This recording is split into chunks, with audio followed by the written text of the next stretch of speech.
500 meters of solid rock above your head. No sunlight, no signal. Just the grinding of a machine eating through a mountain that nobody was supposed to touch. And somewhere on the other side of Manila's next glass of water. Welcome back to the channel. Today we are looking at one of the most ambitious water infrastructure projects ever attempted in Southeast Asia, the Kaliwa Dam, rising meter by meter inside the Sierra Madre mountain range on the island of Luzon in the Philippines. This is not just a dam. It is a 60-meter wall of concrete and a tunnel stretching for kilometers through some of the hardest, most unstable rock in the country, built to keep more than 15 million people from running out of water. Steep, fractured volcanic terrain, active fault lines running directly beneath the construction route, hidden karst caves that can flood a tunnel without warning, monsoon rains that arrive every single year, typhoons that have already torn through the region mid-construction, roads that did not exist before the project began, dense, protected rainforest, ancestral land belonging to indigenous communities who never asked for a dam, endangered species sharing the same watershed, years of environmental lawsuits, 8 years of stalled permits before a single machine could legally move in, and underground, waiting in the dark, the constant risk of sudden water and mud inrush from rock nobody had ever drilled through. And in the middle of all of that, engineers decided to build a dam and bore a tunnel straight through the mountain. Before we continue, make sure to subscribe to the channel. We cover projects like this every week. Stay with us until the end, because this dam was originally supposed to be finished years ago. What went wrong and how engineers are still pushing through solid rock to fix it is the real story here.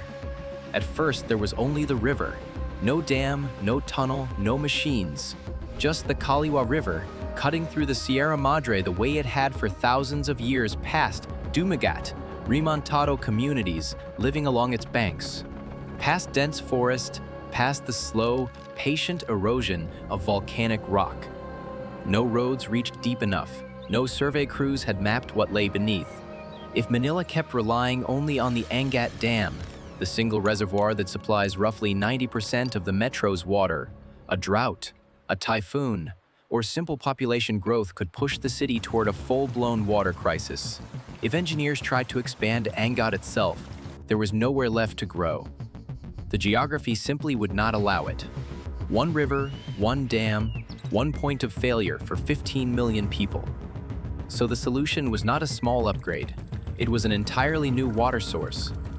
A second dam on a second river, connected back to the city by a tunnel bored straight through a mountain range. Before a single shovel touched the ground, the project existed only on paper. Engineers studied the Kaliwa River basin for years, mapping its geology, its rainfall, its fault lines. The studies stretched back over a decade. Dendrological environmental impact assessments, hydrological models, seismic surveys, soil tests, forest inventories, watershed mapping, and social impact studies of the communities who would be affected. Every survey mattered, every fault line mattered, every rainfall measurement mattered, because a mistake here would not show up during construction. It would show up the day the dam first filled with water, when there was nothing left to do but watch. The land itself made the job harder. This was not flat ground. This was steep, fractured waterlogged volcanic rock, deep inside one of the last intact rainforests on Luzon. And the people who called it home, the Dumagat, remontado indigenous communities held ancestral rights to the very ground the dam needed. So before construction could even begin, the project needed something almost as complex as the dam itself: consent. It took MWSS roughly 8 years to secure a certificate of precondition from the National Commission on Indigenous Peoples. 8 years of negotiation, 8 years of memoranda, hearings, and community consultations before the first heavy machine could legally arrive on site. 8 years. Long enough to build several international airports elsewhere. Here, just long enough to get permission to start. Then came the financing, a quieter, less visible kind of engineering. In November 2018, the Philippines signed a loan agreement worth approximately $211 million with the Export-Import Bank of China, covering roughly 85% of the project, Denso. The remaining share would come from MWSS itself. The contract handed the design and construction to China Energy Engineering Corporation under a design and build agreement, meaning the same company responsible for the blueprints would also be the one pouring the concrete. This is not a neutral arrangement. When one organization holds both the design and the execution, the boundary between problem and solution blurs. Changes to the engineering plan dawn. Require months of intercontractor negotiation, but errors in the original calculations have no external check. Both sides of the equation in the same hands. It is faster, and it carries its own risks. Then came the clearing. Before any structure could rise, the site had to be prepared. And preparing this site meant building an entirely separate world. First access roads cut into mountainsides that had never carried heavy traffic.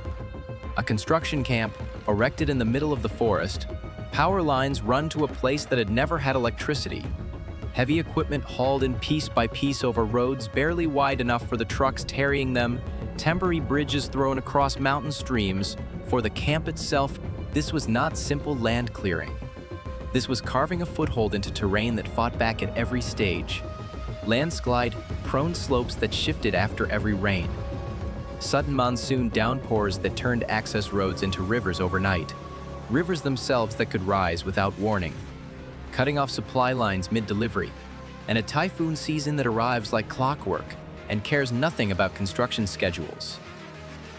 In 2022 alone, a major typhoon tore through the region, reigniting fears about what construction might do to an already unstable mountain range. Work stopped. Damaged roads were rebuilt. Equipment swept by floodwater was replaced, and each time. Forward again, engineers also had to prepare for what they could not see. Geological surveys had already warned them.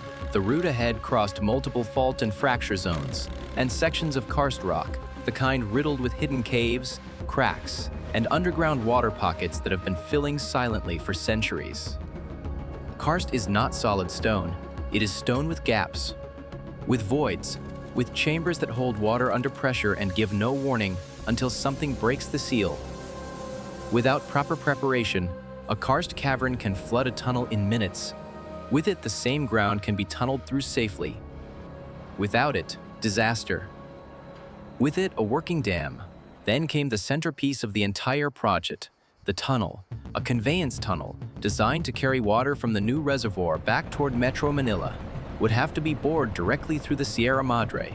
Different official statements over the years have put its length anywhere from roughly 21 to nearly 28 kilometers, with reports suggesting the tunnel runs as deep as approximately 500 meters below the mountains. 500 meters, that is deeper than the tallest skyscraper in Southeast Asia, is tall inverted, pressed into the earth, and then buried under more mountain on top of it. To cut through that much solid fractured rock, engineers needed something far more sophisticated than dynamite and drills. They needed a tunnel boring machine, a hard rock, double shield TBM, built by China Railway Construction, heavy industry, shipped piece by piece to the Philippines and reassembled on site. The machine was named Sampaguita, after the Philippines' national flower. It measures roughly 4.8 meters in diameter and stretches approximately 372 meters from cutter head to tail. 372 meters. That is longer than 3 standard football pitches laid end to end. That is not a machine, that is a moving factory. A self-contained underground city advancing through rock one rotation at a time. And every centimeter of it is not just steel. It is a system supporting other systems, which support further systems, without which none of the others function at all. On the 7th of December 2022, Sampaguita started turning. Its rotating cutter head began grinding through rock that had not seen daylight in millions of years. The chain of dependencies here is brutal in its simplicity. The dam needs the tunnel needs the machine needs power, ventilation, and constant geological forecasting just to survive, underground. Every meter forward required a long list of supporting SIS, advanced geologging to stabilizers to seal water before it could rush in, curtain grouting to stabilize loose rock around the machine's path, segment and stamp tape line to stabilize. Imagine standing inside that tunnel as the machine grinds forward. The air is thick with rock dust, lit only by work lamps that turn the stone walls a pale orange. The sound of grinding fills everything, not loud in the way of a concert, but deep, physical, a vibration you feel in your chest before you hear it in your ears. Above you, 1/2 kilometer of solid mountain. Behind you, the only way out. And somewhere ahead, in the dark, the cutter head makes one more revolution, and one more progress. Here has been measured in painstaking increments. By early 2024, roughly 1.5 kilometers of tunnel had been bored. By late 2025, MWSS reported the overall project had reached approximately 26% physical completion. Slow, by any measure. But forward. Then came the dam itself, the structure the tunnel exists to serve. The plan calls for a 60-meter-high, concrete gravity dam, designed to hold back a reservoir with a maximum volume of around 57 million cubic meters of water, spread across a surface area of roughly 291 hectares. A concrete gravity dam works on a simple principle: weight against pressure. The sheer mass of the structure resists the force of the water behind it. But simple does not mean easy, and weight does not pour itself. Building it meant installing an intake structure to draw water from the reservoir into the system, a spillway to release excess flow safely during the heaviest rains of the typhoon season, a diversion channel to reroute the river while the main structure rose behind the dam rather than through it, monitoring insurance in Sirius to stop water from seeping under the dam rather than comber it. This was not a single pour of concrete. This was a layered, sequenced, years in the making structure where every stage depended on the one before it, where the foundation had to be perfect before the first lift of concrete went in, where every embedded instrument had to be positioned correctly before the concrete around it set forever, where the spillway geometry had to account for the worst typhoon on record, and then for something worse still. Then came the part most people never think about: what happens after the water leaves the mountain. Once water reaches the tunnel's outlet near Teresa, Rizal, it still has to become drinkable. Raw reservoir water is not tap water.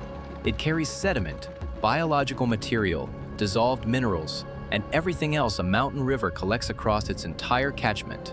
Two of Metro Manila's water concessionaires, Maynilad and Manila Water, are expected to build treatment plants to process the supply once it arrives. Long before it ever reaches a household tap, the dam provides raw water, the tunnel provides transport. But the resident of Manila needs clean water. And between this mountain and that tap stands yet another full infrastructure, complex, less photogenic, less dramatic, no less mandatory. Then came the finishing work, the kind that does nod. Before the reservoir can ever rise behind the dam, the families living in its future footprint have to be relocated. MWSS has been working through the validation of resettlement for somewhere between 42 and 46 affected families.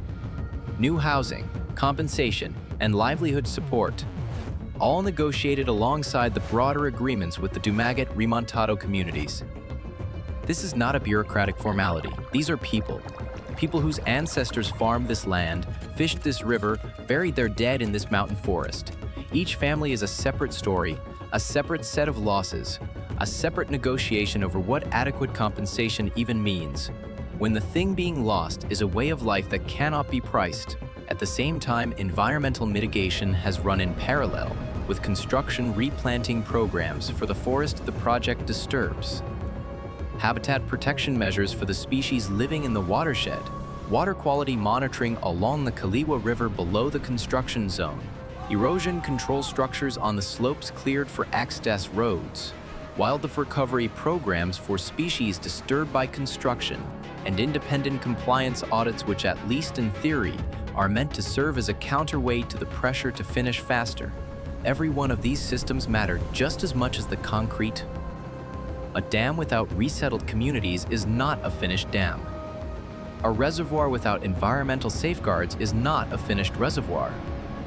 The visible structure is only half the project. The half you cannot photograph from a drone is the half that determines whether the project can legally and ethically operate at all. Then comes testing the stage, The project is not fully reached yet, but the one every engineer on site is already building toward. Before the dam can ever hold back its full reservoir, the structure has to be tested in stage. Controlled partial filling to check for leaks along the foundation contact, and the dam body, instrumentation checks throughout the embedded monitoring netfold. Seismic readiness checks given the area's documented fault lines. Trial flow through the conveyance tunnel to test for leakage, and Heiselby damage checks, and the AG, all the dam Palten, Verbalts, Taulich, Corby, none of that happens overnight.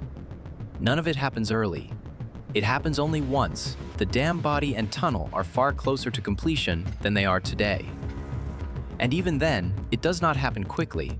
A dam is not a product you switch on. It is a system you bring online, slowly, carefully, watching every number on every instrument, waiting for the reading that tells you something is not right, because finding it now, during testing, is a problem. Finding it after full operation has begun is a catastrophe. And that brings us to where the project actually stands right now. As of the most recent reports, the Kaliwa Dam is roughly 26% complete. The total approved cost has climbed from an original 12.2 billion pesos to approximately 15.3 billion. The original target completion year, 2022, came and went. So did 2024. So did 2025. The current official target as of early 2026 is 2028, with water expected to start flowing into Metro Manila's pipe sometime after that. The cost increase did not happen because someone was careless. It happened because the mountain was more complicated than the original surveys could fully predict. It happened because typhoons do not pause for construction contracts. It happened because 8 years of permitting delays meant equipment and labor costs had already shifted before the first concrete was poured. And it happened because projects of this scale, in terrain this hostile, almost never finish, on time or on budget, anywhere in the world, under any flag, with any contractor. The ones that do are the exception. The Kaliwa Dam is not an exception. It is a normal megaproject in an abnormally difficult place. This is not a story about a finished miracle. This is a story about one still being carved, meter by meter, out of a mountain that has resisted every step of the way. Most people in Metro Manila will only ever see the surface of this project. They will see a press release announcing a new water source.